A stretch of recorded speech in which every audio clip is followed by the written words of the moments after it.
ירושלים, מהבירות הקסומות והיפות בעולם, ייחודה של העיר והקסם המהלך עליה שוכנים בלבבות מיליוני אנשים.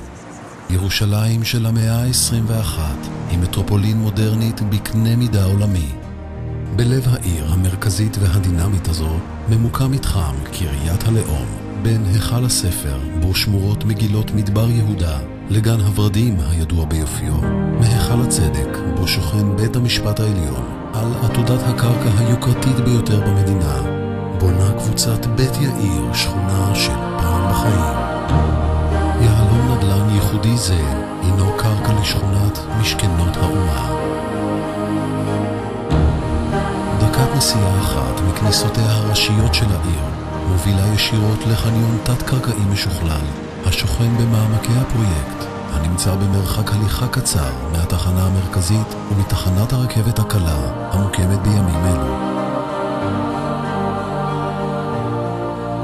סדרת קניות אלגנטית בסגנון פריסאי, מאותרת בירוק, ממוקמת בלב המתחם, מאכלסת מגוון חנויות בוטיק ומביאה את ניחוחות העולם המודרני הישר לפתחה של השכונה.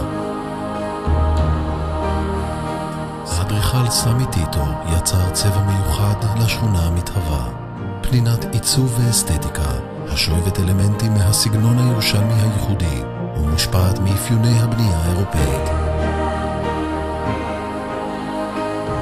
עיצוב הדירות העכשווי הוא פרי תכנונם של המעצבים הפוריים ביותר הפועלים ומשפיעים היום בתחום.